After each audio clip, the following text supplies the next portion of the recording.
దేవుని పరిశుద్ధమైన వాక్యమును చదువుకుందాం. మార్కు గారు రాసిన సువార్త 9వ అధ్యాయము 49వ వచనం చదువుకుందాం. మార్కు గారు రాసిన సువార్త 9వ అధ్యాయము 49వ వచనము. ప్రతివానికి ఉప్పు సారము అగ్ని వలన కలుగును. ప్రతి వానికి ఉప్పు సారము అగ్ని వలన కలుగును. మార్కు సువార్త 9వ అధ్యాయము 49వ వచనం. పెండ్లి కుమారుడైన యేసుక్రీస్తు ప్రభువు యొక్క అతి పరిశుద్ధమైన మిక్కిలి మహిమాన్వితమైన సజీవ శిలువ యాగము ఎదుట నూతన వత్సరములోని తొలి సర్వారాధనకు సజీవులుగా తెంచిన ప్రియులారా, సజీవ శిలువ యాగము లోని సర్వ దీవెనలు అనుభవములు ఆత్మ తండ్రి మనకెల్లరకును అనుగ్రహించును గాక.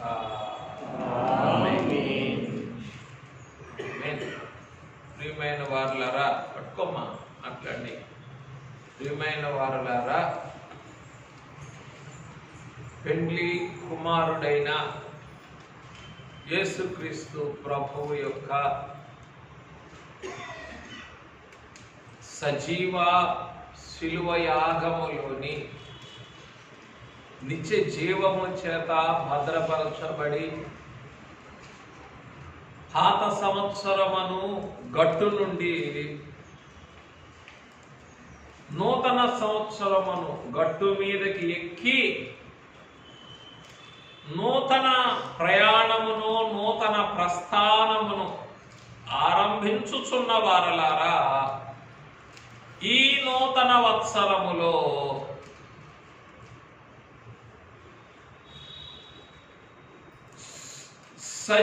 సజీవయాగములోని సహజీవనమును ఆత్మ తండ్రి మనకెల్లరకు అనుగ్రహించి మహిమ పొందును గాక. ఆమేన్. ఆమేన్. పెండ్లి కుమారుడు మన కొరకు చేసినది చెప్పండి. శిలువ సజీవ యాగము. పెండ్లి కుమారుడు మన కొరకు చేసింది శిలువలోని సజీవ యాగము. పెండ్లి కుమారుడు మన కొరకు నియమించినది సజీవ యాగము. ఇది నా మాట కాదు, కానీ వాక్యములో ఉన్నటువంటి మాటే. రోమీయులకు రాసిన పత్రిక 12వ అధ్యాయము మొదటి వచనము, మొదటి 2 లైన్లు. రోమీయులకు రాసిన పత్రిక 12వ అధ్యాయం మొదటి వచనం.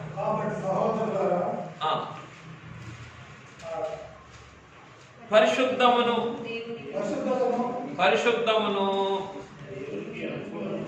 దేవునికి అనుకూలము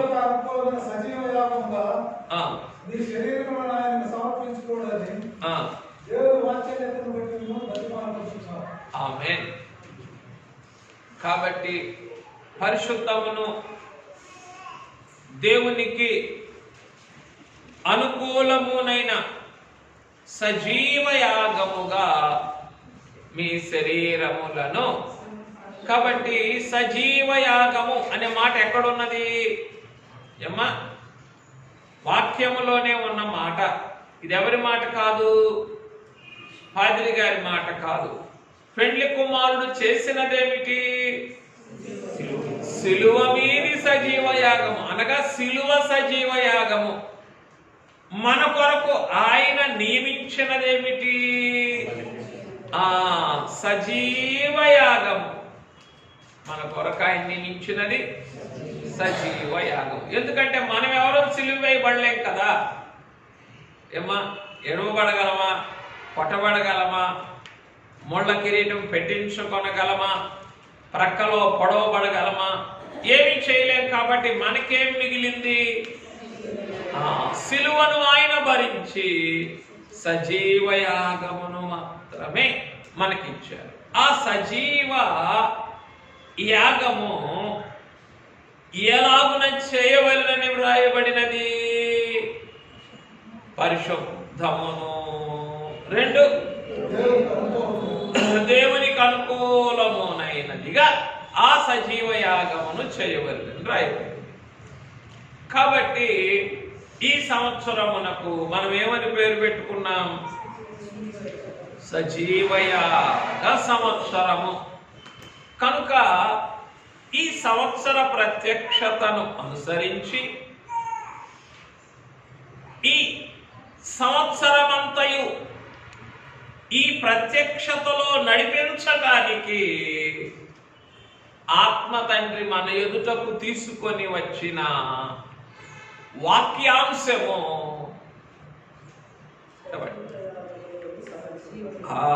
సజీవయాగ సహజీవనము. ఈ సజీవయాగములోని లేదా సజీవయాగ సహజీవనము లేకపోతే ఏం చేయలేం మనం? సజీవయాగ సంవత్సరములో చెప్పండి, సజీవయాగము కాలేము. సజీవయాగం యొక్క ఉద్దేశం ఏంటి? సజీవయాగ సంవత్సరం యొక్క ఉద్దేశం సజీవయాగం కావాలి. ఇప్పుడు ఈ సజీవయాగం అంతా ఎక్కడున్నదయ్యా అంటే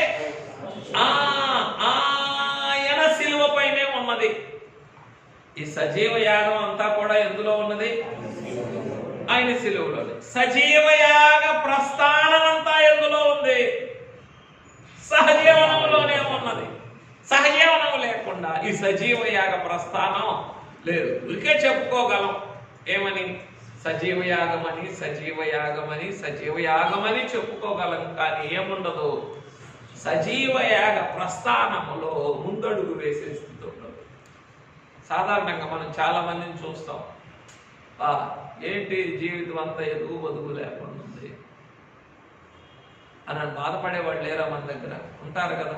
లేదు, మన గురించి మనం కూడా కొన్నిసార్లు అనుకోమా? ఏమని అనుకుంటాం? అసలు ఏమీ లేదు, ఏంటి ఇట్లా ఉంది, ఇట్లా అయిపోతుంది, ఏంటి ఎదుగు బదుగు లేకుండా అని అనుకుంటాం కదా. అంటే ఏం కోరుకుంటున్నాం మనం జీవితంలో? ముందుకు వెళ్ళాలని, ముందడుగు వేయాలని కోరుకుంటున్నాం. అట్లాగే పెళ్లి కుమారుడు ఈ 52 వారముల సజీవయాగ ప్రస్థానములో ఏం కోరుకుంటున్నారు? ముందుకు వెళ్ళాలని కోరుకుంటున్నారు. ఈ సజీవయాగ ప్రస్థానములో ఏం కావాలి? మనం ముందుకు వెళ్ళాలి. అలా ముందుకు వెళ్ళాలి అని అంటేనో అది దీన్ని అభ్యాసం చేసుకోవాలా? దీనిని అభ్యాసం చేసుకోవాలి. దేనిని? సజీవయాగ. దానికి వచ్చిన సూత్రం కూడా పరిశుద్ధాత్మ తండ్రి జనకుని ద్వారా ఇచ్చేశారు. ఎవరైనా చెప్పవచ్చు, ఒక 100 రూపాయలు బాకీ ఉన్నా ఇంకో 100 రూపాయలు గుర్తుపెట్టుకుంటాను, నేను సమయం వచ్చినప్పుడు ఇస్తాను. దానికి జనకులు ఇచ్చిన ఒక మాటను ఎవరైనా చెప్పవచ్చు. జనకుల ద్వారా ఆత్మ తండ్రి ఇచ్చిన సూచన దేని కొరకు? దేని కొరకు? సజీవయాగ సహజీవనము కొరకు. సజీవయాగ చెప్పండి. పర్వాలేదు, రాయేసరొచ్చు కదా, ఏముంది? తగిలితే 100, తాగకపోతే ఏమి లేదు. ఎవరు అనుకునే వాళ్ళు ఎవరున్నారు? ఎవరేమనుకోవాలి? సిలువయే నీకిక్కడ గద్దే, నా సిలువయే దానిపై నుండు. ఏ సిలువయే నీకిక్కడ గద్దే, నా సిలువయే దానిపై నుండు అంటేనో చూసేళ్ళమనే, 1 నిమిషం ఎక్కిరా అనే, ఎంతమంది ఉన్నారో లెక్క వేసి రమ్మనే, ఎవరెన్ని గావు కేకలేస్తున్నారో చూడమనే కాదు. నా సిలువయే నీకెక్కడ గద్దే, దానిపై ఉండు. సిలువయే నీకు ఇక్కడ గద్దె, దానిపై ఉండు అంతే. నా సిలువయే దానిపై ఉండు. దానిపైన ఉండటానికి ఏం చేస్తూ ఉన్నారు ఆయన చెప్పండి? మనల్ని ఆహ్వానించి మనం గనక నిజంగా అయ్యా నీ సిలువే నా సింహాసనం అని గనక మనం రాసుకుంటే, పేరు రాసుకుంటే, ఆయన సిలువనే మన యొక్క సింహాసనంగా చేసుకుంటే, చెప్పండి, ఆయన సిలువనే మన సింహాసనంగా చేసుకుంటే ఈ సజీవ యాగ సహజీవనంలోనికి ఆయన మనల్ని తీసుకుంటాడు. ఈ సజీవ యాగ సహజీవనంలోనికి తీసుకొని వెళ్ళి ఇప్పుడు ఒక చిన్నగా ఇక్కడ ఆగి అసలేమిటి ఈ సిలువ, అసలెందుకు ఈ యాగం, అసలెందుకు ఈ సహజీవనం అని వీటన్నిటిని గురించి ఒకసారి మనం ఆలోచన చేస్తే మనకు అన్నీ ఎందులో నుంచి వచ్చినాయి? మహిమ బాలుల్లో నుండే వచ్చినాయి కదా, యేసునాథుల్లో నుండే వచ్చినాయి కదా. కాబట్టి ఆయన ఒకసారి చూస్తే మనం పరలోకంలో ఆయన ఎవరో? దేవుని కుమారుడు. ఆ పరలోకంలో ఉన్న దేవుని కుమారుడు భూలోకంలోకి వచ్చి మనుష్య గర్భమున జన్మించినప్పుడు ఏమయ్యారు? ఆయన మనుష్య కుమారుడు. పరలోకంలో దేవుని కుమారుడు, భూలోకంలో సిలువ మీద పెండ్లి కుమారుడు. సిలువ మీద ఎందుకంటే పెండ్లి కుమార్తె గలవాడే పెండ్లి కుమారుడు. ఎందుకంటే గలవాడే పెండ్లి కుమారుడు. పెండ్లి కుమార్తెను ఎక్కడ సంపాదించుకున్నారు?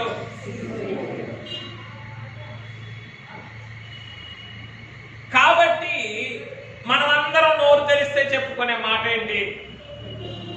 పెళ్లి కుమార్తె సంఘం, పెళ్లి కుమార్తె సంఘం, పెళ్లి కుమార్తె సంఘం, పెళ్లి కుమార్తె సంఘం అని చెప్పుకోవట్లేదా? చెప్పుకోవట్లేదా? చెప్పుకుంటున్నావా? కావాలా? మరి కావాలంటేనో వద్దా?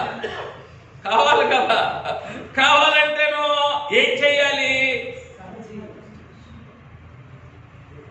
పరలోకములో దేవుని కుమారుడు ఎక్కడ పెండ్లి కుమారుడయ్యారో అక్కడికే మనం కూడా వెళ్ళాలి.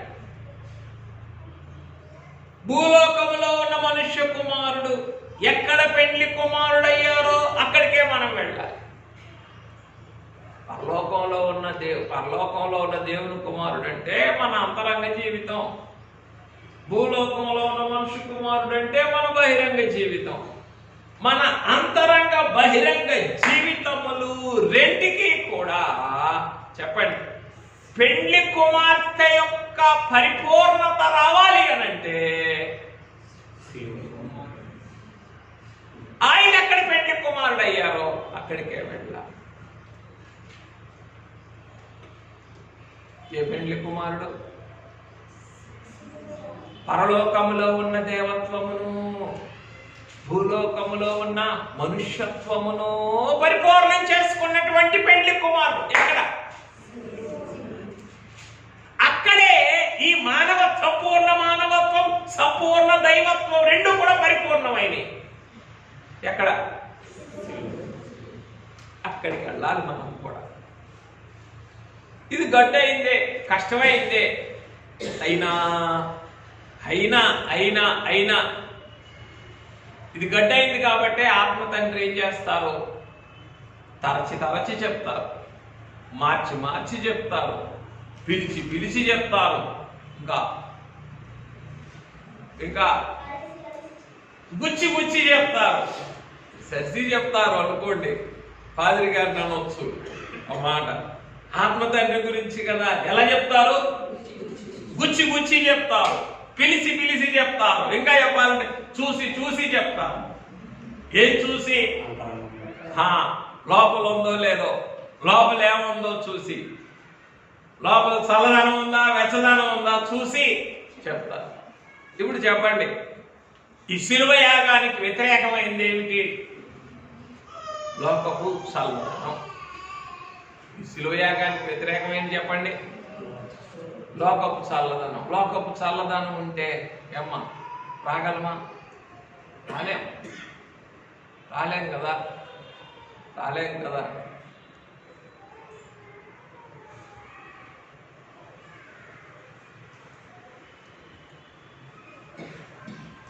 పొయ్యిలో పచ్చికెట్లు పెడితే మండుకుంటాయా? మండుకో. ఏమొస్తుంది? మంట పెట్టినోళ్ళు ఎందుకు మంట పెట్టామరా తండ్రి అని పారిపోవాలా. పచ్చికట్లు పెడితే ఇంకక్కడ నిలబడలేక ఇంకా ఆ పచ్చికట్ల మీద వండేదాన్ని ఏమంటారంటే పొగసూరింది అని అంటారు. అంటారా? ఇక్కడ అంటారా? తెలియదు. మా చిత్తూరు వాళ్ళు చెప్పాలి నాకు. పొగసూరడం అంటే ఏంటంటే ఆ వాసన వస్తుంది, పొగ వాసన వస్తుంది ఆ వండే ఆహారానికి. అయ్యా అమ్మా అంటారా? పొగసూరింది అంటే గుంటూరులో అలవాటు ఆ మాట, మా జిల్లాకి. కాబట్టి మరి పచ్చికట్టెలు పెడితే చెప్పండి, వండేవారు వండలేరు, వండబడేది వండబడదు. ఏ పచ్చికట్టే లోకములో ఉన్న చల్లదనం అనేటటువంటి పచ్చికట్టెలను తెస్తే, అందుకే ఈ హృదయ బలిపీఠం మీద బహు విశేషమైనటువంటి ఆజ్ఞ ఇవ్వబడింది. దేని మీద? ఈ సజీవ యాగము జరిగించు హృదయ బలిపీఠము మీద ఒక విశేషమైన ఆజ్ఞ ఇవ్వబడింది. చూడండి, లేవీకాండ గ్రంథము, లేవీయకాండ గ్రంథము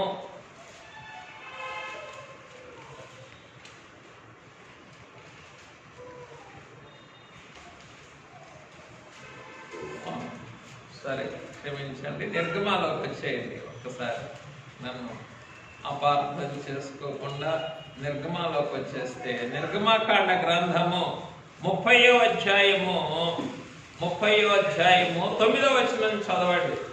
39.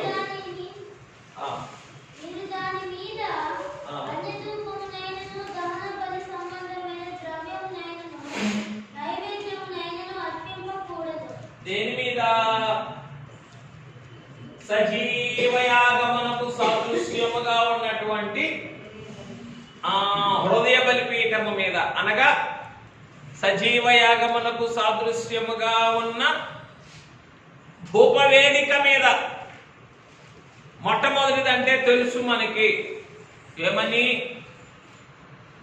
ఏం వేయకూడదన్న దాని మీద మొట్టమొదటిది అన్య. ఇది తెలుసు మనకి.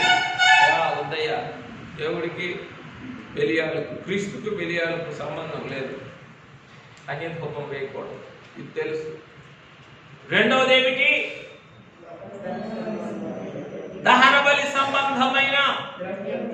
ఎక్కడదో ఇది సన్నిధిలోనేగా.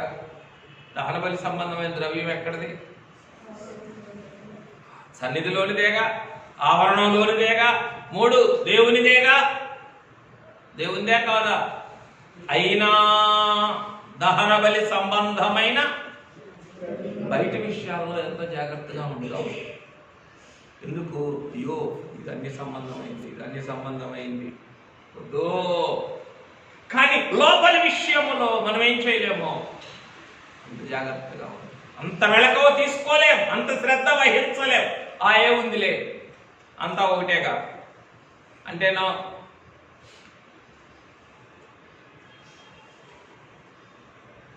పాదిరి గారు చెప్పేది ఒకటే, ధ్యానం చేసేది ఒకటే, దేవాలయం ఒకటి, ఎప్పుడు వచ్చినా ఒకటేగా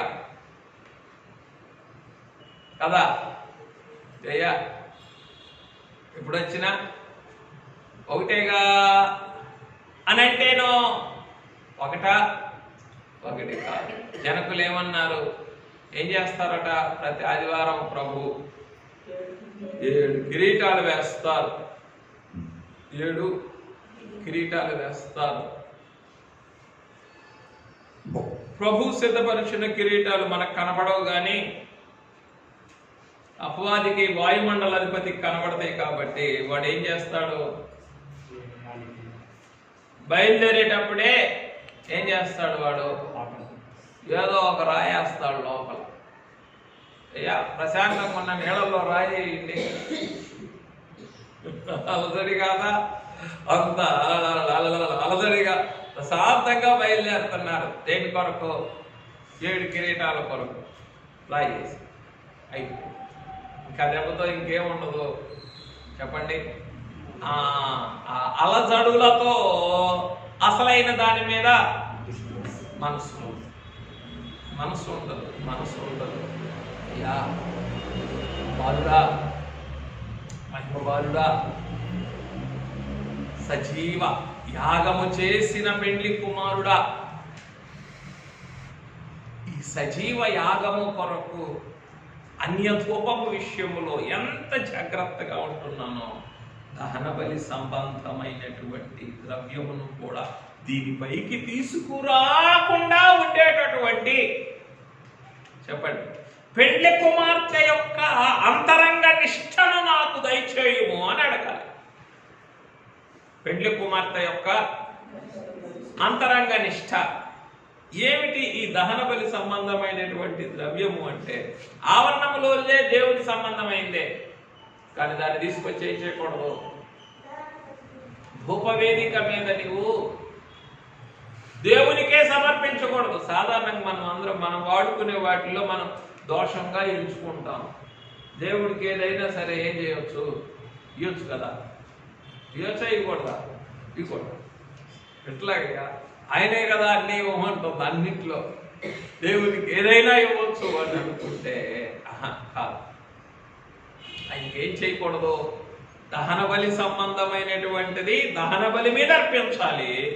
ధూపవేదిక సంబంధమైనది ధూపవేదిక మీద. దహన బలిపీఠమేమో బహిరంగమైన బలిపీఠం, శరీరం అనేటటువంటి బలిపీఠం. అలాగే ధూపవేదికేమో హృదయ బలిపీఠం, అంతరంగ బలిపీఠం. ఈ అంతరంగ బలిపీఠం మీద ఏం కావాలి?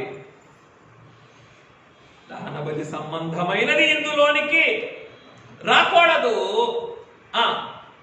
ఏది మాత్రమే రావాలి ఇందులోనికి చెప్పండి? పరిమళ ధూప ద్రవ్యము మాత్రమే ఈ ధూప వేదిక మీదికి రావాలి తప్ప ఇంకేం రాకూడదు.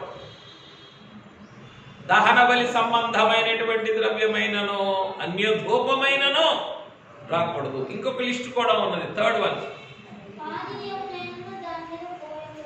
అది ఇందాక చెప్పుకున్న పచ్చికట్లు కొరకు వచ్చింది అన్నమాట. ఇదంతా నీళ్ళని తీసుకొస్తే ఏమా ఈ ధూపవేదిక మీద నీళ్లు పోస్తే ఏమైపోతుంది? ధూపవేదిక మీద ఉన్న ధూపార్తిలో ఉన్న నిప్పులన్నీ ఆరిపోతాయి. ధూపవేదిక మీద నిప్పులన్నీ కూడా ఆరిపోతాయి. అయ్యా కనికరించండి. నీవు ఎక్కడైతే నీ మానవత్వాన్ని, నీ దైవత్వాన్ని ఏకం చేసి, ఏమిటి?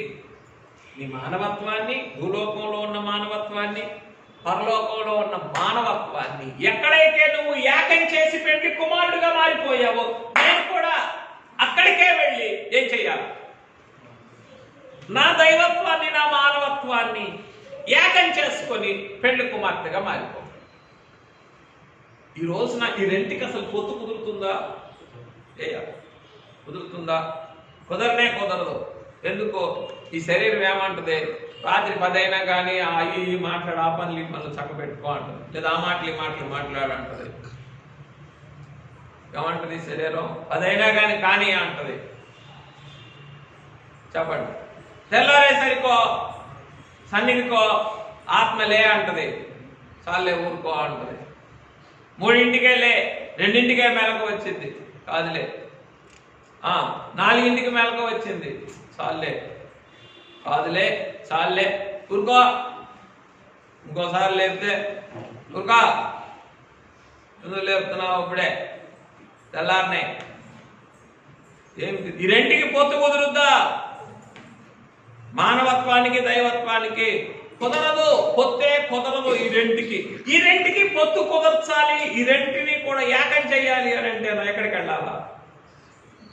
సిలువ మీదికి వెళ్ళాలి. ఆయనకేమో సిలువ, మనకేమో సింహాసనం. అంతే, గద్దె. ఆ సిలువే సింహాసనం మనకి. ఎవరికి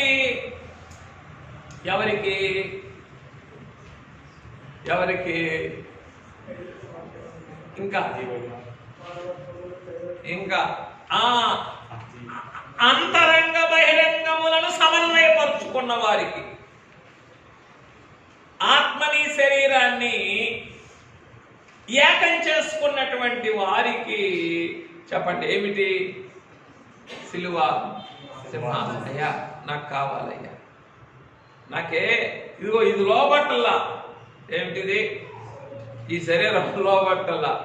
దీన్ని ఏమైనా చేసి కాల్చు వంచు, దీన్ని ఎంతైనా కాల్చు, ఎంతైనా వంచు, ఎన్ని దెబ్బలైనా కొట్టు. దీన్ని దేని కొరకు? నాలో నీ ఉంచిన ఆత్మతో సఖ్యపడుట కొరకు. ఈ శరీరం ఏం కావాలి? ఆత్మతో సఖ్యపడొద్దా? ఐక్యపడొద్దా? పడాలంటే ఏం చేయాలి? దీన్ని ఏం చెయ్యాలా? ఎంతైనా సరే కాల్చు అని మనం ఏం చెయ్యాలి చెప్పండి? పెళ్లి కుమారుడికి చెప్పుకోవాలి. చెప్పుకున్నప్పుడు చెప్పండి సిలువ ఎలా ఉంటుంది? సింహాసనాలాగా ఉంటుంది తప్ప సిలువ ఏం కాదు. ఇది ముళ్ళ కిరీటంగానో వేలాడేది గాను శ్రమకరముగానో ఉండదు. ఎప్పుడు? నాలో ఉన్న నీ ఆత్మకు ఈ మానవ శరీరాన్ని లోపరుస్తున్నానయ్యా, ఐక్యపరుస్తున్నానయ్యా అనేటటువంటి సంకల్పముతో ఉన్న వారికి ఆయన సిలువ ఏం కాదు. ఆయన సిలువ కాదు, కానీ ఆయన సిలువ అదే మన ముందు ఉన్నది. అంటే కొంచెం అర్థం చేసుకోవాలని 3 మాటలు చెప్పాను. ఏమా? పరలోకంలో ఉన్న దేవుని కుమారునిలో ఏముంది? దైవత్వం. భూలోకంలో ఉన్న మనుష్య కుమారునిలో ఏముంది? మానవత్వం. ఆ పరలోకపు దైవత్వం, ఈ భూలోకపు మానవత్వం రెండు ఏకమైంది ఎక్కడ? అదే కదా భక్తులు కూడా స్తుతించింది. ఎలయు పరమను కలుసుకొనియను గెలుపు నొందిన క్రీస్తులో, క్రీస్తు లేచెను హల్లెలూయా. క్రీస్తు నన్ను ఎలయు పరమును కలుసుకొనియను గెలుపు నొందిన క్రీస్తు. జనకులు కూడా ఏమని స్తుతించారు? బాల్యక ప్రభు పుట్టినప్పుడు లోకము పరలోకము ఉయ్యాలో, అదంతా వరస. ప్రభు జీవితంలో ఒక పాయింట్లో ఒక ప్రత్యక్షత లేదా ఒక ట్రూత్ కనపడితే అదేమవుతుంది?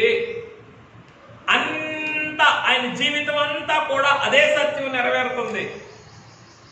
33,500 సంవత్సరాల ఆ మహిమ ప్రస్థానంలో ఏ ఒక్క పాయింట్ నువ్వు తీసుకున్నా కూడా అన్ని పాయింట్స్ టచ్ అవుతాయి, అన్ని పాయింట్స్ కవర్ అవుతాయి. ఏ ఒక్క చోట నువ్వు అడుగు పెట్టినా అన్ని చోట్లకి నువ్వు వెళ్ళిపోవచ్చు, అన్ని చోట్లకి. సరే, కనుక ఆయన పరలోకములో ఉన్న దైవత్వం, భూలోకములో ఉన్న మానవత్వం. చెప్పాలి ఆగండి, చెప్పండి. తెలుగు పైన రెండు ఏకమైనవి, రెండు సంపూర్ణమైనవి, అంటే పరిపూర్ణమైన. ఇప్పుడు ఫర్ ఎగ్జాంపుల్ మనం ఉన్నాం, మానవ దేహంలో జీవిస్తున్నాం. ఇది సంపూర్ణమా? కాదు.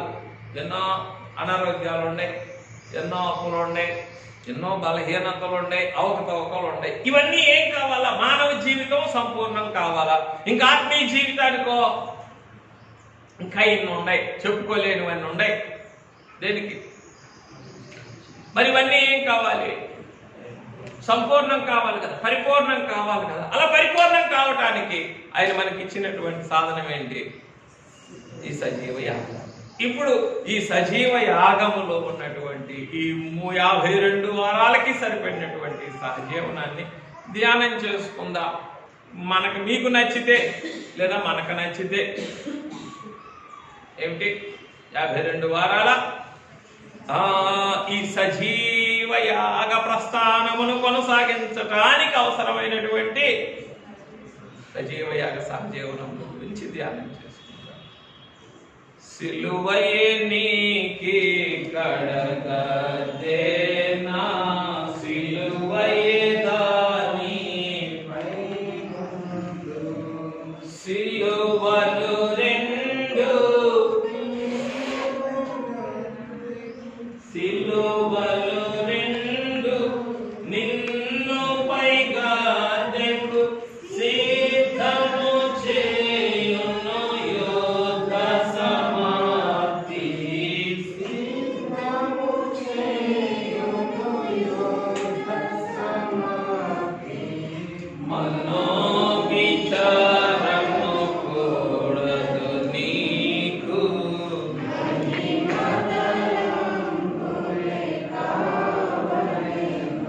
కాబట్టి ప్రియమైన వారలారా, ఈ సజీవ యాగ సాఫల్యత కొరకు, సజీవ యాగ సంపూర్ణత కొరకు, సజీవ యాగ సార్థకత కొరకు, సజీవ యాగ సహవాసము కొరకు, సజీవ యాగ సమృద్ధి కొరకు,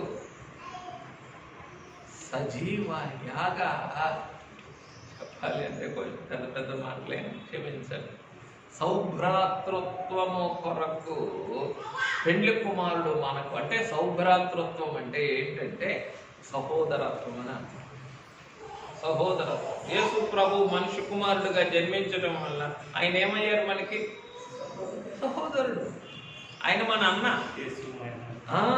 యేసు ప్రభు మన అన్న, పరలోకపు తండ్రి మన తండ్రి, మన తండ్రి. మనం అందరం ఎవరో చిన్న కొడుకులో ఇష్టానుసారంగా చెప్పండి వెళ్ళిపోయిన వాడు.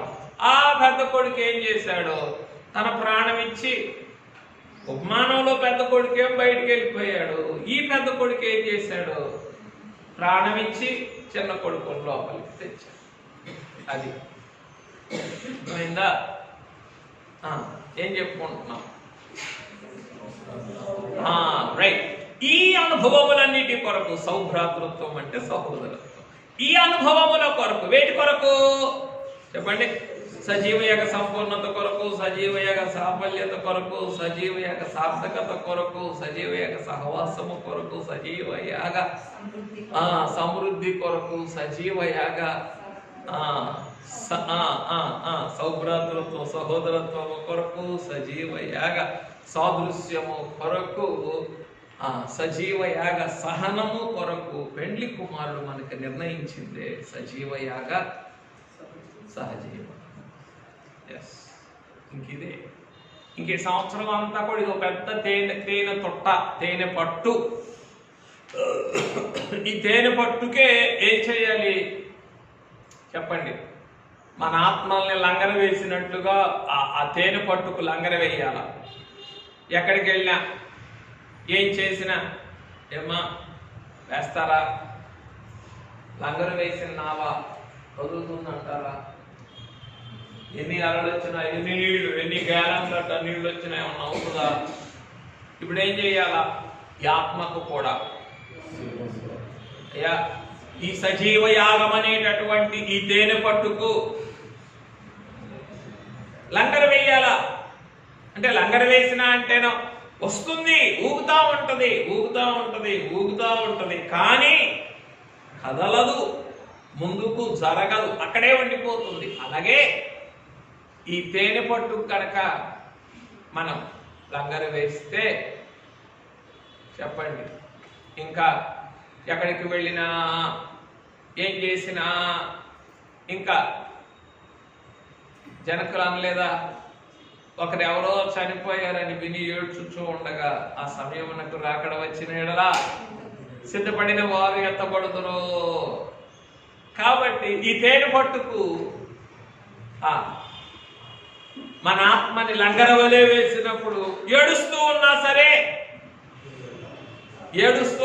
సరే శిలువ యాగ సంపూర్ణత సాఫల్యమవుతూనే ఉంటుంది. బహిరంగానికే కన్నీరు లేదా మనస్సుకే దుఃఖం, కానీ అంతరంగానికో ఆ తేనె పట్టు శిలువ యాగ సంపూర్ణతలోని మాధుర్యం ఏమాత్రం కూడా తగ్గదు. ఇది నిజంగా మనం అనుభవిస్తేనే దాని గొప్పతనం అంతా కూడా మనకు అర్థమవుతుంది. కనుక బహిరంగాన్ని బట్టి ఏం చేయొచ్చు కాదా అంటే మనం క్షమించండి అలా పోల్చకూడదు, కానీ ప్రభువు నన్ను క్షమించుగాక. యోహాను సువార్తలో ఏముంది? యేసు కన్నీళ్లు విడిచెను. కన్నీళ్లు విడిచినంత మాత్రాన లాజరుని లేపకుండా పోయారా? కన్నీళ్లు విడిచిందేంటి? మానవత్వం. లాజరు బయటికి రా. ఆ తేనె పట్టులో ఉంటే అన్నీ సాధ్యమే. ఎందులో? ఆ సజీవ యాగం అనేటటువంటి ఆ తేనె పట్టుకు అయ్యా ఇక్కడే ఉంటానయ్యా. ఎందుకు? నా మానవత్వమైన నా దైవత్వమైన రెండు సంపూర్ణమయ్యేది ఎక్కడ? ఈ సజీవ యాగం. ఇంకొద్దు నాకు ఇంక నా జనకుడితో ఎప్పుడో చెప్పించావు, అప్పుడు అర్థం కాల. ఈ సిలువే నా గద్దె అని ముందే చెప్పించావు, కానీ అర్థం కాదు. ఇప్పుడు అర్థమవుతుంది. ఎందుకు? నా అంతరంగాన్ని చూసుకుంటే లెక్కించశక్యం కాదు బలహీనతలు. ఇక నా బహిరంగాన్ని చూసుకుంటేనా బ్రతుకు పొడుగునా వెంబడించేటటువంటి బలహీనతలు. అన్నిటికీ జవాబు ఎక్కడ ఉంది? సజీవ యాగంలోనే. కాబట్టి ఏం చేస్తాను? ఇక నా అంతరంగ పరిపూర్ణత కొరకు, నా బహిరంగ సంపూర్ణత కొరకు ఈ సజీవ యాగమునే ఆధారం చేసుకుంటానయ్యా అని మనసుని స్థిమితపరుచుకొని ఎవరి వైపు చూడాలి? పెండ్లి కుమారుని వైపే చూడాల. అలా చూస్తూ ఉన్నప్పుడు చెప్పండి, ఈలో మధ్యలో వచ్చి పిశాచి ఏం చేస్తాడు? కళ్ళజోడు పెడతాడు. మనుషుల వైపు చూసే కళ్ళజోడు ఒకటి పెడతాడు, లోకం వైపు చూసే కళ్ళజోడు ఇంకోటి పెడతాడు, ఇంకా బహిరంగం వైపు చూసే కాటుకి ఇంకోటి పెడతాడు, పరిస్థితుల వైపు చూసేటటువంటి కళ్ళజోడు ఇంకోటి పెడతాడు. గుళ్ళో కళ్ళజోడు ఒకటేను, బండి మీద కళ్ళజోడు ఒకటేనా? చూసారా? గుళ్ళో కళ్ళజోడు వేరు, బండి మీద కళ్ళజోడు. అలాగే వాడు కూడా ఏం చేస్తాడు? అన్ని రకాల కళ్ళజోళ్ళు పెడతాడు. ఏం చేయడానికి? సజీవ యాగ సార్థకతలో నుండి, సంపూర్ణతలో నుండి, ఆ తేనె తొట్టలో నుండి నీ ఆత్మనేం చేయాలి? ఏదో పరంగా అలా పక్కకు తీసుకొస్తే ఇంకేముంది? ఇవన్నీ ఇంకా ఆ పెండ్లి కుమారుడు, సజీవ యాగమును సిద్ధపరిచిన పెండ్లి కుమారుడు కనపడ్డావు. ఏం కనపడతా ఉంటాయి? బహిరంగమైన పరిస్థితులు కనపడతాయి, అభ్యంతరాలు కనపడతాయి, అవమానాలు కనపడతాయి, మనుషులు కనపడతారు. వద్దయ్యా. ఇక చాలు అంటే ఏంటి? ఇక అంటే చాలిక చాలు అన్నారే జనకులు. చాలిక చాలు అంటే అర్థం ఏంటంటే ఇంగ్లీష్లో చాలా బలమైన మాట ఎనఫ్ ఈజ్ ఎనఫ్ అంటారు. తెలుగులో వాడంగానే అంత తేలిగ్గా మాట ఇంగ్లీష్లో వాడతాం. ఏమంటాం? ఎనఫ్ ఈజ్ ఎనఫ్ అంటే దట్ మీన్స్ కంప్లీట్ కండిషనల్. ఇంకొక క్షణం కానీ, ఒక రవ్వంత, ఒక చిన్న ఇంకేది కూడా నేనేం చేయను, ఇంక నీకు అవకాశం ఇయ్యను అని అర్థం అన్నమాట. ఎనఫ్ ఈజ్ ఎనఫ్ అని అంటే అన్ని అవకాశాలు అయిపోయినాయి అని అర్థం. అట్లా ఏం చెప్పాలి చెప్పండి? ఈ సజీవ యాగ సంపూర్ణతలోనికి మనలను వెళ్లకుండా అడ్డుకునే సమస్తముతో ఏమని చెప్పాలి? చాలిక చాలు అని చెప్పి, అయ్యా నీ దైవత్వమే లోపము లేనిది, నీ మానవత్వమే లోటు లేనిది. లోటు లోటు లేని మానవత్వము, లోపము లేని దైవత్వము కలిగిన నీవే సిలువపై నీ దైవత్వాన్ని, మానవత్వాన్ని సంపూర్ణం చేసుకుంటే అన్నీ లోటులే కదా నాకు. అంతరంగమంతా లోటే, బహిరంగమంతా లోపమే. అన్ని లోటులు, లోపములు కలిగిన ఇంకెంతగా నీ సిలువను, ఈ సజీవ యాగమును నేను ప్రేమించి హత్తుకొని ఏం చేయాలి? నా అంతరంగ బహిరంగాన్ని సంపూర్ణం చేసుకోవాలయ్యా. ఏమో అర్థమవుతుందా అని ప్రభుతో చెప్పుకోవాలా. ప్రభుతో చెప్పుకోనంత కాలం, అంటే ప్రభు వైపు చూడనంత కాలం మనకి పరిపూర్ణతకు దూరంగానే ఉంటాం. పరిపూర్ణతకి దూరంగా ఉంటాం. అందుకే ఆఖరికి ఏడుస్తూ ఉన్నా, బాధపడుతూ ఉన్నా, కృంగిపోయినా, చెప్పండి అయ్యో ఏమైపోతున్నామయ్యా, అయోమయంలోకి వెళ్ళిపోయినా సరే ఆత్మకి ఎప్పుడు లంగరెక్కడ ఉండాలా? ఆ తేనెపట్టు మీదే ఉండాలా. ఆ తేనెపట్టు ఏమిటి? సజీవయాగ సంపూర్ణత, ఆ సజీవయాగ సార్థకత మీదే ఉండాల. అక్కడ మన మనసు ఉన్నప్పుడు మిగిలినవన్నీ ఏమైపోతాయి?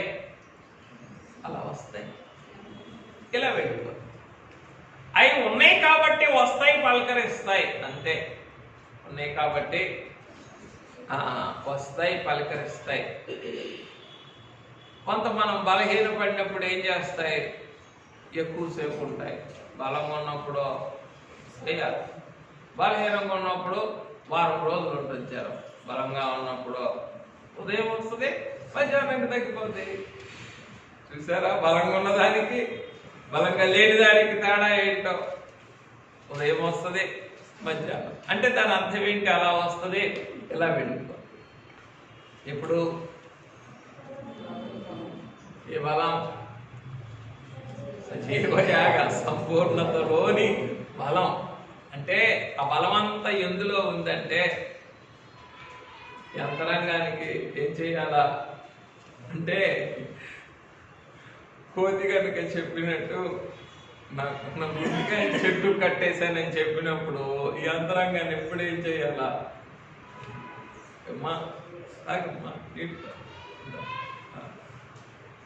ఈ అంతరంగాన్ని ఎప్పుడు ఏం చేయాలంటే ఆయన అంతరంగాన్ని కట్టేయాలి. ఈ అంతరంగాన్ని కట్టేస్తే ఈ లోకంలో ఉన్న మొసలి నిన్నెక్కడెక్కడికి తీసుకెళ్ళినా అది చూపిస్తా, నీకు చూపిస్తా, నీకెన్ని మాయ మాటలు చెప్పినా నీ గుండె ఎక్కడుంది? చెట్టు మీద ఉంది కాబట్టి నువ్వు ఎక్కడికి వచ్చి పడతావు? తిరిగి చెట్టు మీద ఎక్కడికైనా తిరుగు. నీ గుండె ఎక్కడ కట్టావు? పెళ్లి కుమారుడు సజీవ యాగానికి కట్టావు. లోకంలో ఉన్న మొసలి నిన్ను ఎన్ని మాయ మాటలు చెప్పి ఎక్కడెక్కడికి తీసుకెళ్ళినా సరే నువ్వు మళ్ళీ తిరిగి ఎక్కడికి వస్తావు. అది గొప్పతనం. ఎందులో?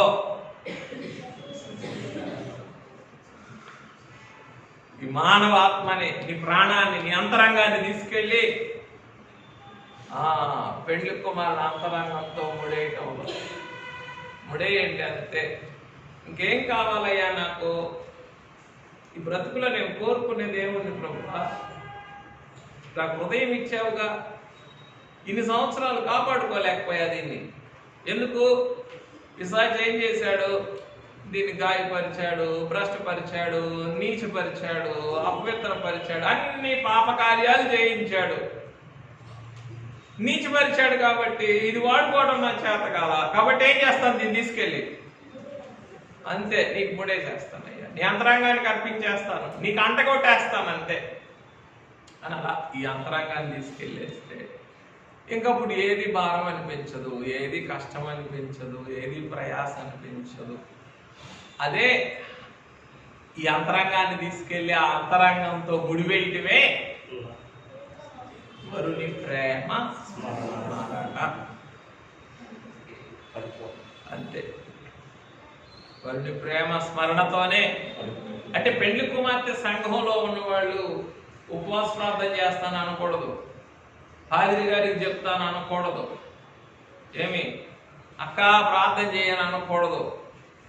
పెండు కుమార్తె సంఘంలోని వాళ్ళు ఏమనకూడదు, ప్రార్థన చేస్తాను లేదా ప్రార్థన చేస్తాను పోతుంది, ఉపవాస ప్రార్థన పెట్టుకోవాలి ఇంట్లో, ఏమనకూడదు. ఎందుకు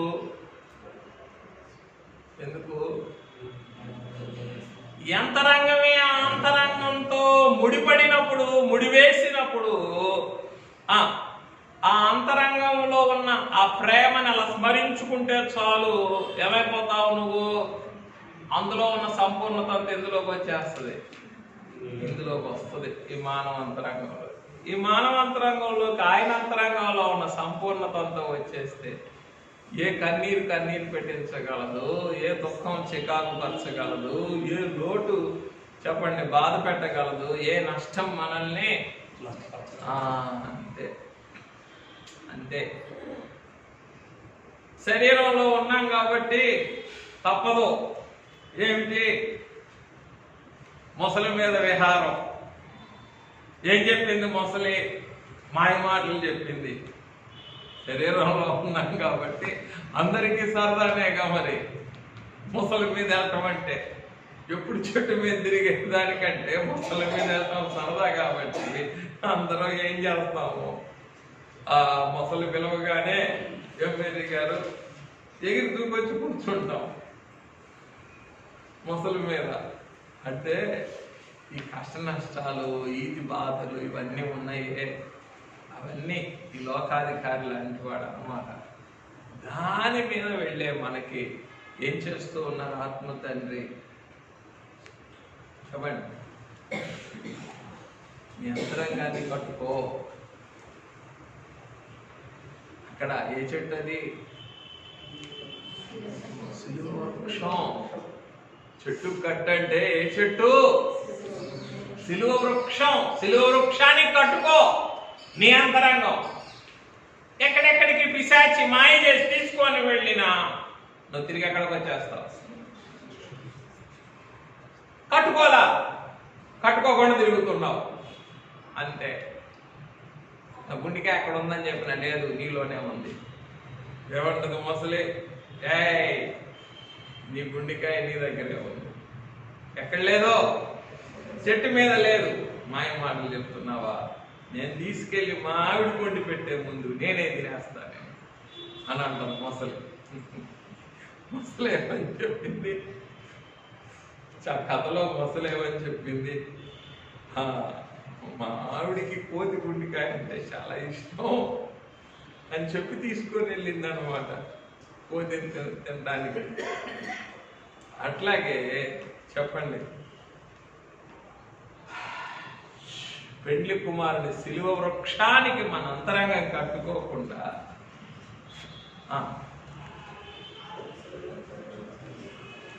లోకంలో సంచరిస్తే లోకాధికారి అయిన అపవాదికి మనం లోకు అయిపోతే, లేదా వాడిని ఆధారం చేసుకుంటే, లోకాన్ని ఆధారం చేసుకుంటే లోకం ఏం చేస్తుంది?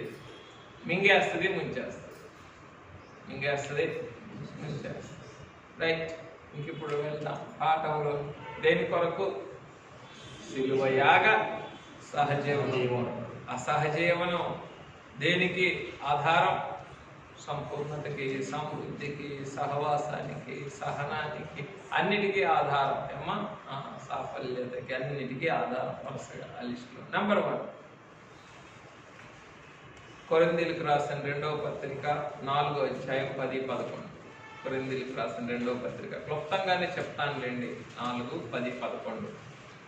అక్కడ 11వ వచనం చదివితే అక్కడ ఒక మాట ఉంటుంది. యేసు యొక్క మరణానుభవమునకు అప్పగింపబడుచున్నాము. మొట్టమొదటిదేంటి? 11వ వచనం అన్నాను కదా, ఉంది అక్కడ, అండర్లైన్ చేస్తా. యేసు యొక్క జీవము కూడా మా మధ్య శరీరమునందు ప్రత్యక్షపరచబడినట్లు సజీవులమైన మేము ఎల్లప్పుడూ యేసు నిమిత్తము మరణమునకు అప్పగింపబడుచున్నాము. ఏమున్నది ఇక్కడ? ఎన్నో వచనమమ్మా? 11ఏనా? 11. Very good. మొట్టమొదటి ఏమున్నది ఇక్కడ? యేసు యొక్క మరణానుభవమునకు అప్పగింపబడిన స్థితి ఉన్నది. రెండవది ఏమున్నది? 5వ వచనం 10వ వచనంలో యేసు యొక్క జీవము మా శరీరమందు ప్రత్యక్షపరచబడుటకై యేసు యొక్క మరణానుభవమును మా శరీరమందు ఎల్లప్పుడూ వహించుకొని పోవచ్చున్నాము. ఏమున్నది అక్కడ అంటే, మొట్టమొదటేమో యేసు యొక్క మరణానుభవమునకు అప్పగింపబడిన స్థితి. రెండవది యేసు యొక్క మరణానుభవమును మోసుకొని పోయే స్థితి. యేసు యొక్క మరణానుభవమును మోసుకొని పోయేది. అదే ఏమిటి అక్కడ? వహించుకొని పోవుచున్నాము. వహించుకొని పోవటం అంటే మోసుకొని వెళ్ళటం. ఏమిటిది? సజీవయాగ సహజీవనం. అయ్యా క్షమించయ్యా, ఇప్పటిదాకా ఈ లోకంలో బాగుండాలా బాగుండాలా బాగుండాలా బాగుండాలా అని లోకానికి అప్పగించుకుంటున్నాను, శరీరానికి అప్పగించుకుంటున్నాను, పొలానికి అప్పగించుకుంటున్నాను, సంసారానికి అప్పగించుకుంటున్నా, వ్యాపారానికి అప్పగించుకుంటున్నా. కానీ యేసు యొక్క మరణానుభవమునకు అప్పగించుకోలేదే. ఇన్నిటికి అప్పగించుకున్నా, అవునా కాదా? చదువుకునే పిల్లలైతే చదువులకి అప్పగించుకోలేదా? పని పాటలు చేసేవాళ్ళైతే పని పాటలకి, ఉద్యోగాలు వ్యాపారాలు వేటికైతే వాటికి ఏం చేస్తున్నాం? ఇప్పటిదాకా అప్పగించుకున్నామయ్యా. కానీ ఇక నుండి ఈ సజీవ యాగ ప్రస్థానమును సంపూర్ణం చేసుకోవటానికి దేనికి అప్పగించుకోవాలి? నేను యేసు యొక్క మరణానుభవమునకు అప్పగించుకోవాలయ్యా. అయ్యా అయ్యా అయ్యా నాకు శక్తి ఇవ్వయ్యా. నీ మరణానుభవానికి అప్పగించుకునే క్రమంలో ఏం చేస్తూ ఉన్నాడు అపవాది? చెప్పండి. ఎన్నో అభ్యంతరాలు, ఎన్నో ఆటంకాలు, ఎన్నో అనుమానాలు వాడు పుట్టించి ఏం చేస్తున్నాడు? చెప్పండి. నీ యొక్క సజీవయాగ సంపూర్ణతని నాకు దూరం చేస్తున్నాడయ్యా. వద్దయ్యా అని ప్రభుతోనే చెప్పుకుందాం. కనుక మొట్టమొదటిది మరణానుభవంకు అప్పగించబడిన స్థితి. అప్పగించబడితే ఏం చేయగలవు? ఇప్పుడు దాకా ఏం మోసుకెళ్తున్నావు? అయ్యా సంసారం అయ్యా, అయ్యా కోర్టు చిక్కులయ్యా, అయ్యా అప్పులోళ్ళయ్యా, పాదిరి గారు అయితే అయ్యా అనారోగ్యాలయ్యా, ఆ నొప్పులయ్యా, ఈ నొప్పులయ్యా. ఏం మేరీ గారు, ఈ మోసుకెళ్ళటమే సరిపోతుందా లేదా? ఇంకా ఆయన మరణానుభవాన్ని ఎప్పుడు మోసుకెళ్తాం? అయ్యా ఒకసారి ఈ సజీవ యాగ సహజీవనంలోకి వచ్చేస్తే అదే కదా మొట్టమొదటి రోజు ధ్యానం అంతా కూడా. పెండ్లి కుమారుని యొక్క ఈరోజు ధ్యానం కూడా అదే. పెండ్లి కుమారుని యొక్క దహన బలిపీఠము మీది దహన ధూమమే. చెప్పండి. పెండ్లి కుమార్తె సంఘము యొక్క ఊపిరి. అయ్యా నేను ఊపిరి తీయాలి అని అంటే నువ్వేమైపోవాలి? ఆ యొక్క దహన బలిపీఠం మీద దహనధూమమును నీవు అలా మారిపోవాలయ్యా. అయ్యా అందుకొరకే ఏం చేస్తూ ఉన్నావు నీవు? చెప్పండి. నీ యొక్క ధూమమునే అనాది మొదలుకొని అనంతము వరకు దహన ధూమమును నీవు వ్యాపింపచేస్తూ ఏం చేస్తున్నావు? లోకంలో నాకు ఊపిరిస్తున్నావయ్యా, ప్రాణమిస్తూ ఉన్నావయ్యా అని చెప్పి ఏం చేయాలి? పెండ్లి కుమారుని యొక్క సజీవ యాగ సంపూర్ణతని మనోదృష్టితో చూచి స్తుతించాలా. అప్పుడే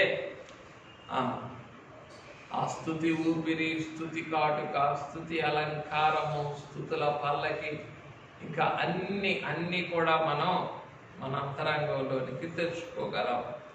రైట్.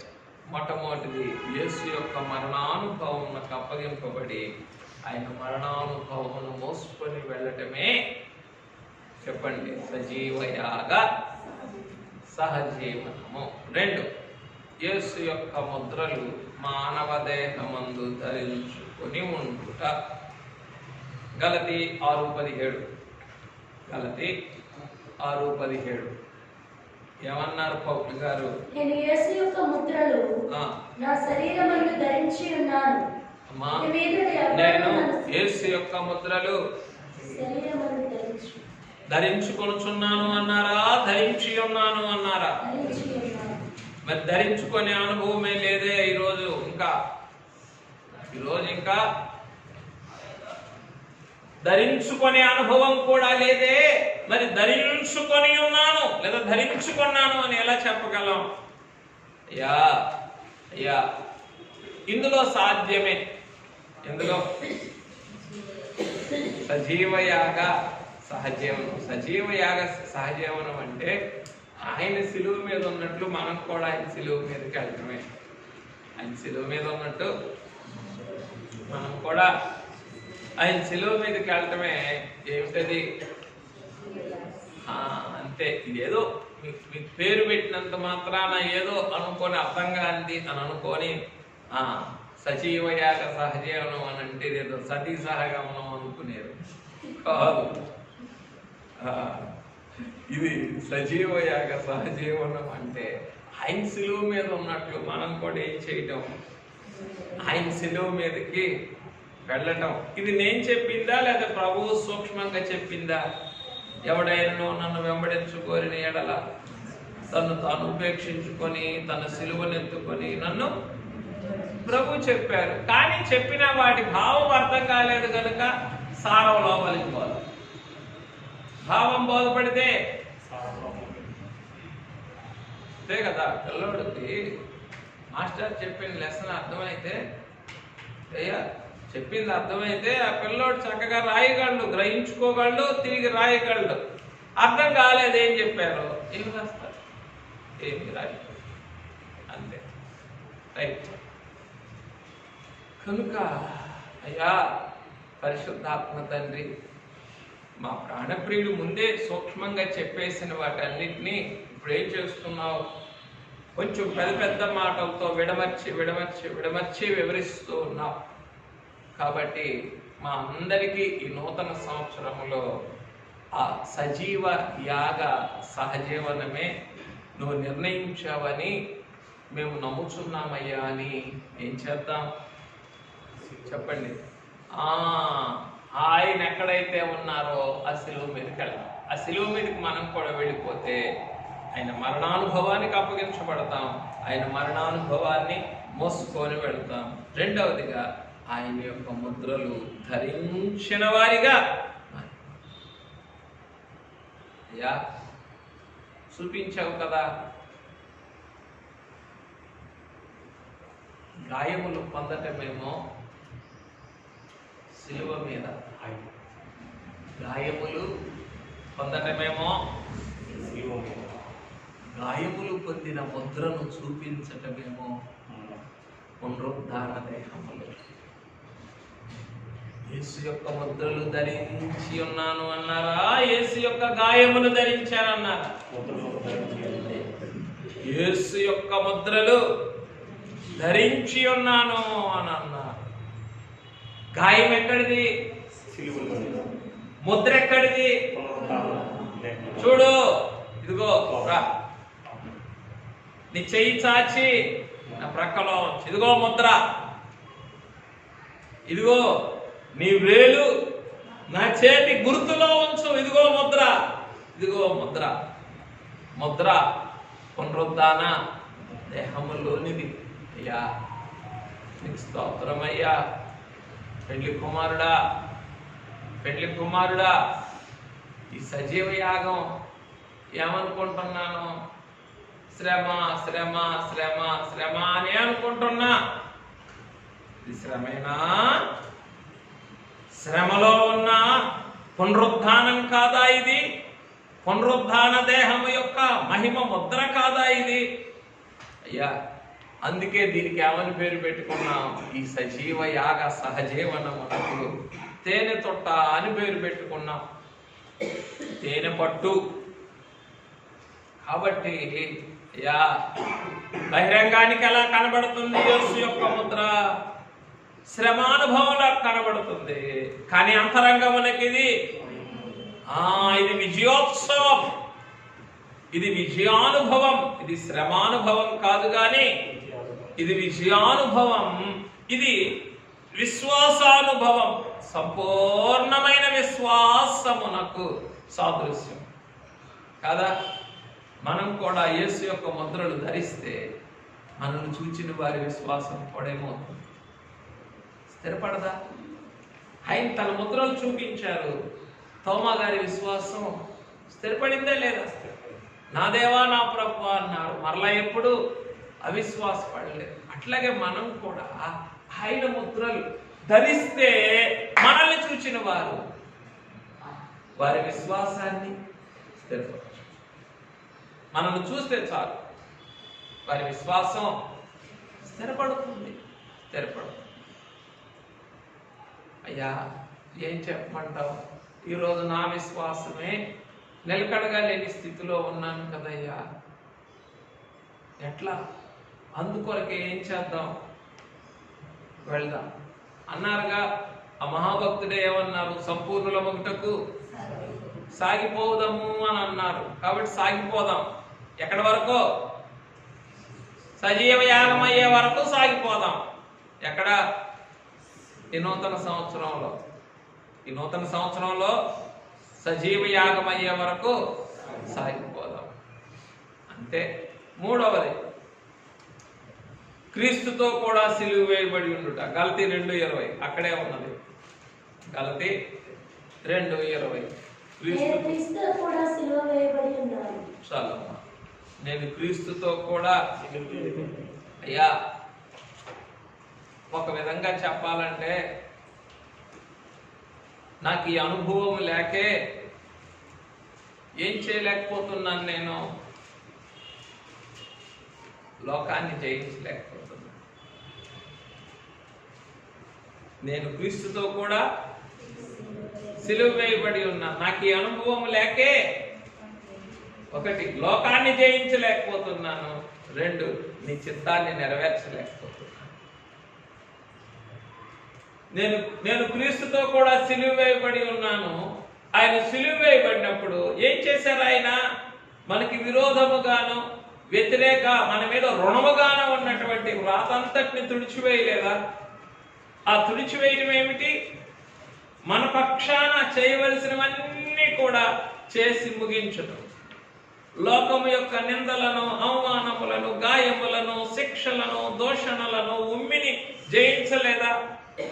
జయించారు. అయ్యా నాకు కూడా ఇదన్నీ భాగ్యమే అయ్యా. ఏ భాగ్యం? చెప్పండి. నేను క్రీస్తుతో కూడా నాకు ఇవ్వయ్యా. క్రీస్తుతో కూడా నేను సిలువ వేయబడి ఉంటే ఈ అనుభవంలోనికి వచ్చేస్తే చెప్పండి, లోకమును జయిస్తాను, నీ చిత్తమును.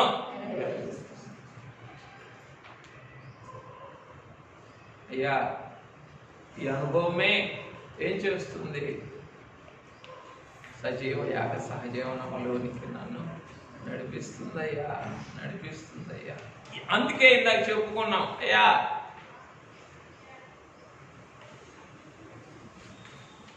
నా అంతరంగం సమ్మతించదు, నా బహిరంగం సహకరించదు.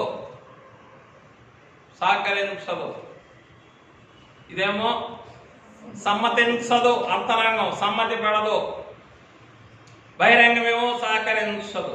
ఏం చేయటానికి?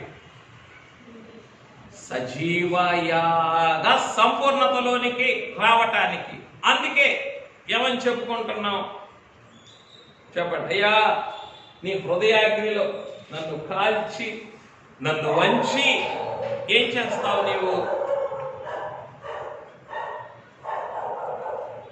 ఈ సజీవ యాగములో నా శరీరానికి కావలసిన సంపూర్ణత, నా ఆత్మకు కావలసిన పరిపూర్ణత అనుగ్రహించు అని వేడుకున్నాం ప్రారంభం.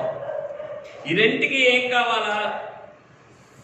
అయ్యా సమన్వయం కావద్దా? సంపూర్ణత కావద్దా? చెప్పుకున్నాం కదా. ఏమని చెప్పుకున్నాం? ఏమని చెప్పుకున్నాం? ఆయన దైవత్వమే లోపము లేనిది, ఆయన మానవత్వమే లోటు లేనిది. అయినప్పటికీ కూడా శిలువ మీద ఆయన మానవత్వం దైవత్వం సంపూర్ణం చేయబడితే అన్ని బలహీనతలు కలిగిన మనము ఎంతగా ఆ సజీవ యాగాన్ని ప్రేమించి చెప్పండి ఆయన శిలువ పైన మన శరీర ప్రాణాత్మల్ని సంపూర్ణం చేసుకోవాలి. చెప్పండి అయ్యా, కనికరించయ్యా. అంటే ఇవన్నీ కూడా ఏమిటి చెప్పండి? ఇవన్నీ కూడా ఆ సజీవ యాగమునకు మనల్ని ప్రోత్సాహపరిచే అంశాలు, మనల్ని ప్రోత్సాహపరిచే అంశాలు. రైట్. మూడవదిగా, నేను క్రీస్తుతో కూడా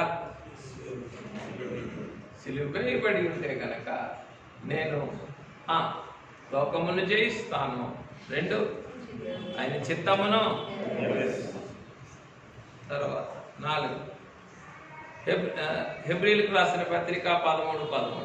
హెబ్రీ 13:13. యేసు యొక్క నిందను భరించుచు ఆయన యొద్దకు వెళ్ళుట. హెబ్రీ 13:13. ముగించేస్తానులేండి. కాబట్టి మనం ఆయన నిందను భరించుచు శిబిరము వెలుపలికి ఆయన యొద్దకు వెళ్ళుదుము. ఎందుకు ఆయన దగ్గరికి వెళ్ళాలి? 12వ వచనంలో ఉంది, ఆయన గవిని వెలుపట శ్రమ పొందారు. ఆయన గవిని వెలుపట శ్రమ పొందారు. చదవండి 12వ వచనం. కావున యేసు కూడా తన స్వరక్తము చేత ప్రజలను పరిశుద్ధపరచుటకై గవిని వెలుపట శ్రమ పొందింది. గవిని వెలుపట అందుకొరకు ఏం చేయాలా? మనమాయన నిందను భరించుచు అది శిబిరము వెలుపలకి ఆయన యొద్దకు వెళ్ళుదాము. అయ్యా ఏంటయ్యా ఈ మాట? దేవుని నిందను భరిస్తూ వెళ్ళటం అంటే ఏమిటి? నీ నిందను భరిస్తూ వెళ్ళటం అంటే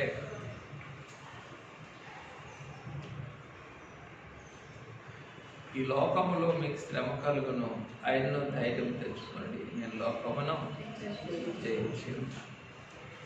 ఈ లోకం మిమ్మల్ని ద్వేషించిన యెడల మీరు ఆశ్చర్యపడకుడి, అది మీకంటే ముందు నన్ను ద్వేషించి.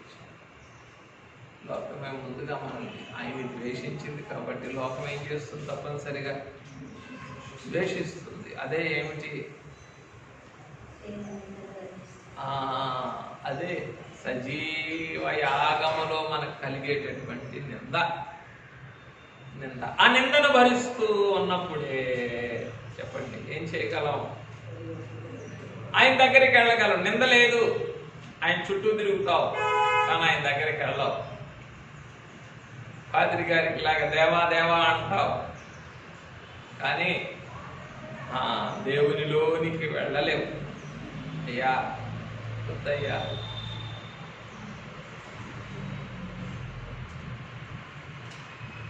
యవన కాలమున కాడిమోయిట నరునికి మేలు, దానిని వాని మీద మోపినవాడు యెహోవాయే.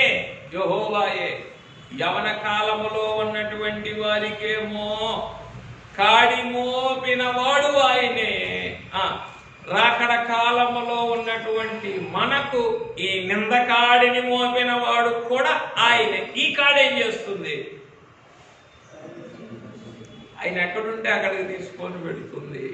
అందుకే చెప్పుకున్నాం కదా, ఏమని? ఈ అంతరంగాన్ని ఏం చేయాలి? ఇప్పుడు ఆ అంతరంగానికి ముడేసేయాలా, ఆ అంతరంగాన్ని కంప్లీట్గా కనెక్ట్ చేసేయాలా. అలా కంప్లీట్గా కనెక్ట్ చేసినప్పుడు ఎన్ని చికాకులు, ఇంకా చీకులు, బాధలు, వేదనలు, అపార్థములు, అనర్థములు, అభ్యంతరములు, అవమానములు, ఆయాసములు ఏ వచ్చినా సరే చెప్పండి,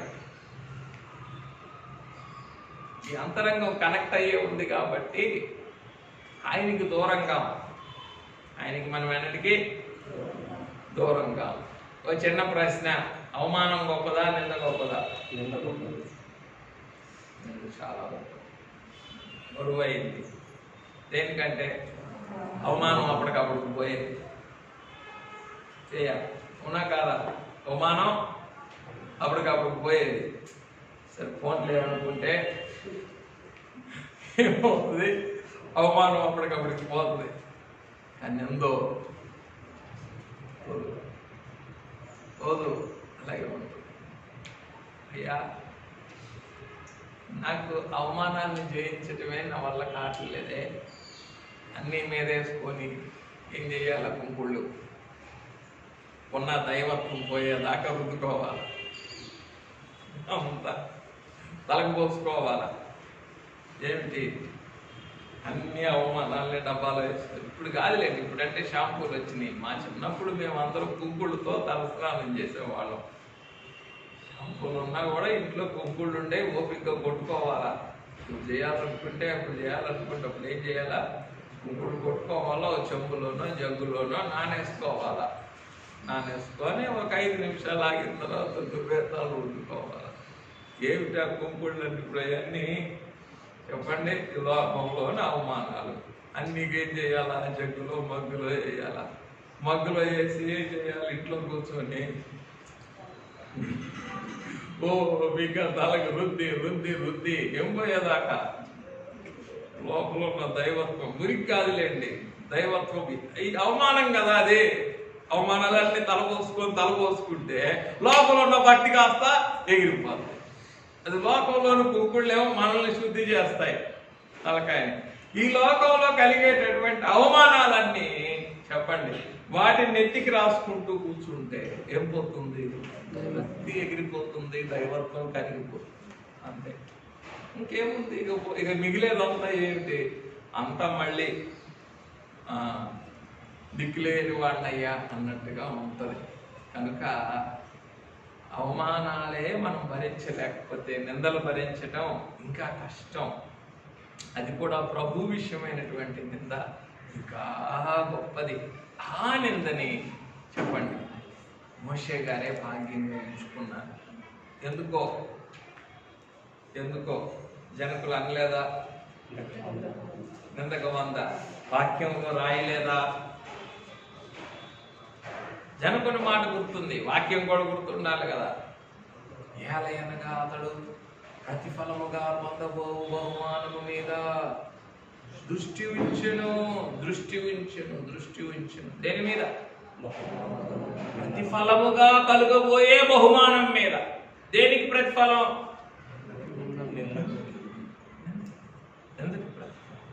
దాని వలన కలిగేటటువంటి బహుమానం మీద దృష్టి ఉంచారు. కాబట్టి నింద ఒకటే, కానీ ఏం కనపడ్డాయి ఆయనకి? కనపడ్డాయి. రైట్, ఇక చదివేస్తానులేండి. క్రీస్తు యొక్క శాశ్వత నివాసమును ధరించుకొనపేక్షించుట. కొరింథీయులకు రాసిన 2వ పత్రిక 5:2. క్రీస్తు యొక్క లేదా యేసు యొక్క శాశ్వత నివాసమును ధరించుకొనపేక్షించుటే. ధరించుకొనపేక్షించుచు మూలుగుచూ ఉండటమే ఏమిటి? సజీవయాగ సహజీవనం. తర్వాత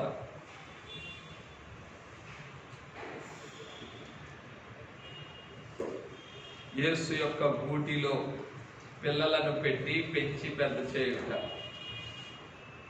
కీర్తన 84:3. అయ్యా, నీ పిచ్చుకులకి నివాసం దొరికింది నీ బలిపీఠం దగ్గరే, వానకోవిలకేమో పిల్లలు పెట్టడానికి గూటి స్థలం దొరికింది అని రాశారు. దావీదు గారు ధ్యానం చేశారు. కాబట్టి ఏమిటి ఈ సజీవ యాగ సహజీవనం అని అంటే? ఆయన గూట్లో ఏం చేయాలా? పిల్లల్ని పెట్టాలా, పిల్లల్ని పెంచాలా, పిల్లల్ని పెద్ద చేయాలా. ఎంతమంది సేవకు సమర్పించుకుంటున్నారో వాళ్ళందరూ ఏం చేయాలి? ఇప్పుడు ఈ సిలువ ఈ పెండ్లి కుమారుని ఈ సజీవ యాగ సహజీవనములోనికి వచ్చి ఆయన గూట్లో ఏం చేయాలి? ఏంటి ఆయన గూడు? బైబిల్ మిషనే ఆయన గూడు. ఆయన గూట్లో ఏం చేయాలా? అయ్యా ముందు పిల్లలు పెట్టాలా, పెట్టిన తర్వాత పెంచాలా, పెంచిన తర్వాత పెద్ద చేయాల. ఎక్కడ? అంతా ఆయన బలిపీఠం దగ్గరే. ఆ హృదయ బలిపీఠమే బైబిల్ మిషను. ఆయన హృదయమే కదా బైబిల్ మిషను. జనకులు అన్నమాట, అయ్యా కనికరించండి. ఎందుకు? శరీరం అనే గూడును విడవలేకపోతున్నాం, లోకంలో ఉన్నటువంటి గూడును కూడా మరవలేకపోతున్నాం. ఎందులోకి రావటానికి? నీ గూటిలోనికి రావటానికి. అయ్యా నీ గూట్లోనికి నన్ను తోడుకొని వెళ్ళయ్యా. నీ గూట్లోనికి వచ్చేస్తే అప్పుడిక ఏం చేయగలను? నీ గూట్లో నేను సుభిక్షంగా ఉండగలను. పిల్లల్ని గూట్లో పిల్లలను పెట్టగలను, అట్లాగే పెంచి పెద్ద చేయగలనయ్యా అని ప్రభువుని అడిగితే అప్పుడు మనం కూడా, దీని అర్థం ఏంటంటే మనం కూడా చిన్న సంఘం కడతాము. సంఘం కట్టి ఆ సంఘంలో నుండి పెళ్లి కుమార్తె సంఘాన్ని మనం కూడా సిద్ధం చేస్తాం. అది దాని భావం. అయ్యా అర్థమైందా? జనకులు అన్నారు, బైబిల్ మిషన్లోనికి వచ్చిన మీరు అందరూ నా వలే ఉండవాలి. అంటే అర్థం ఏంటి? నా వలే ఉండవాలని అంటే జనకులు ఏమన్నారు? ప్రభు నువ్వు ఒక సంఘానికి కాదయ్యా, ప్రపంచం అంతటికి నువ్వే పాదిరివి అన్నారు.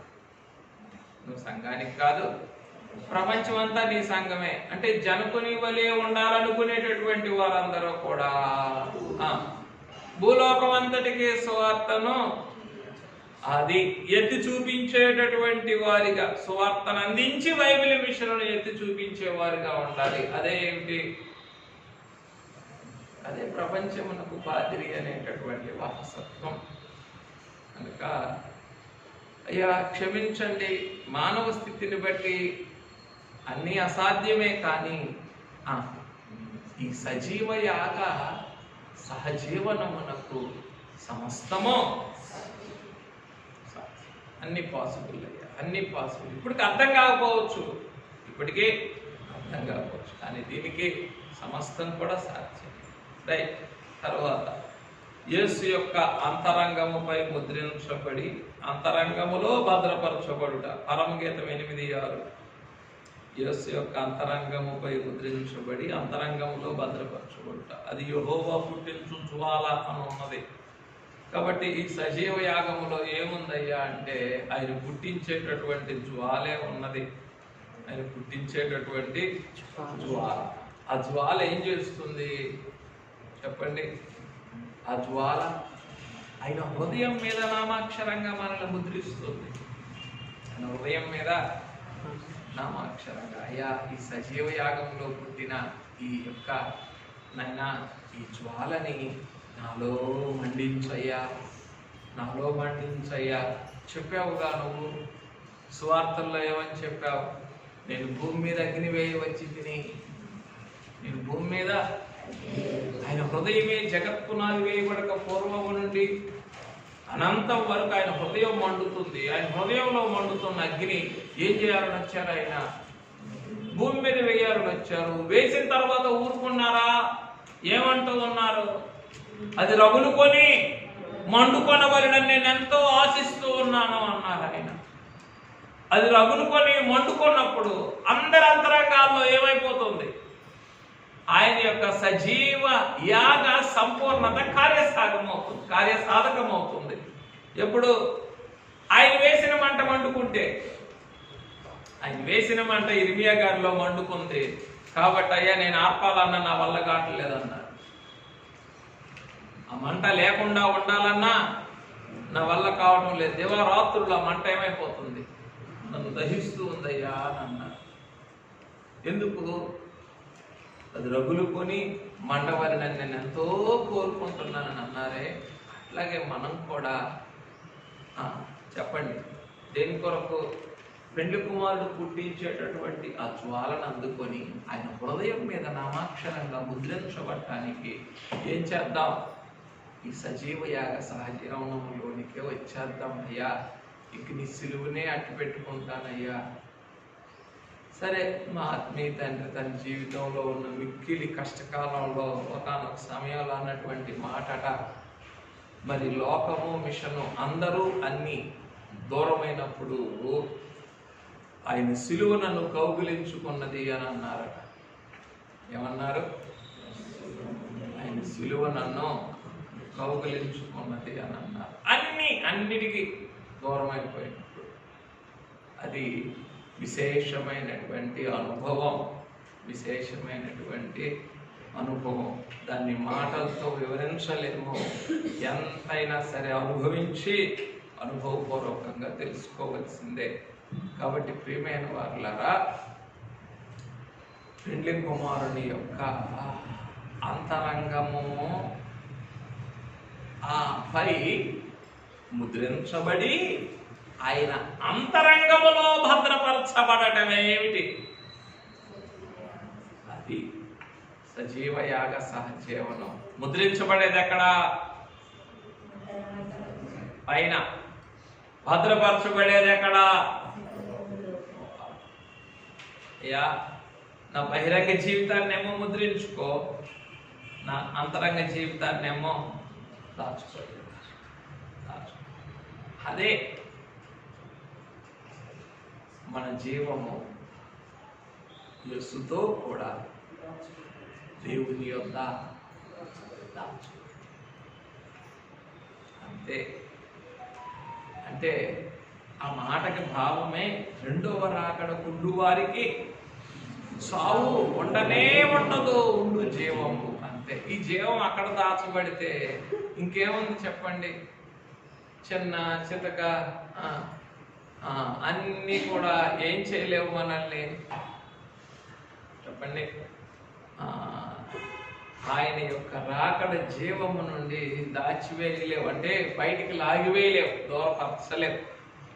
సరే, మరి వీటిని బాగా ధ్యానించి సంగమా, పెండ్లి కుమారుని సజీవ యాగ సహజీవనంలోనికి రాగలిగిన మహామహిమ ధన్యతను పరిశుద్ధాత్మ తండ్రి మన హృదయములో పెండ్లి కుమారుడు వేసిన మంటను బట్టి మనల్ని నట్టి స్థితికి ఆయత్తపరుచుకున్నాను కాక. పెండ్లి కుమారుడా, ప్రాణప్రియుడా, నీకు వందనములు, స్తుతులు, స్తోత్రములు నాయన. మీరు వినిపించిన తినిపించిన అయ్యా చెప్పారే, ఇదిగో అంగీకరించేటట్లుగా అని అన్నారే, నీకు కనపరుచును అని అన్నారే, నీకు వినిపించును అని అన్నారే. అయ్యా, నువ్వు వినిపించేవి, నువ్వు చూపించేవి, నువ్వు అంగీకరించేవి నైనా ఈ సజీవ యాగ సహజీవనంలో ప్రతి క్షణము మాకు అందించుము, చూపించుము, అనుగ్రహించుము, మేఘమెక్కించుము. ప్రాణప్రియుడైన క్రీస్తు నామమున సమర్పించున్నాం పరమ తండ్రి. ప్రియమైన వారులారా, మరి మా చూపు కొన్ని విషయాలు నేను చెప్పినప్పటికీ కూడా మీరే విశ్వాసాంతరంగముతో, ప్రేమాంతరంగముతో ఏం చేస్తారు? ఈ వాక్య మొలకలను మీ హృదయ క్షేత్రంలో నాటుకోండి. ఈ వాక్యం యొక్క మొలకలను మీ హృదయ క్షేత్రంలో నాటుకుంటే తగిన కాలంలో మీకు ఏం చేస్తాయి? ఆత్మ పంటను అనుగ్రహిస్తాయి. ఏ కాలంలో? తగిన కాలం అంటే కరువు కాలములో, లోకమంతా కూడా దుర్భిక్షములో మునిగిపోయిన కాలములో మీరు మొలకలు నాటుకుంటే మీ హృదయంలో ఏం చేస్తాయి? అవి ఆత్మకు కావలసిన సమృద్ధి అయిన పంటనిస్తాయి. అంతా ఎండిపోతుంది, కానీ మీరు మాత్రం పచ్చగా ఉంటారు. ఎందుకు? ఇప్పుడు ఆత్మ తండ్రి ఇచ్చిన ఈ సజీవ యాగ సహజీవనములోని మహిమ ప్రత్యక్షతలనేటటువంటి మొలకలనే దాచుకుంటున్నారు. కాబట్టి ప్రభువును స్తుతించండి.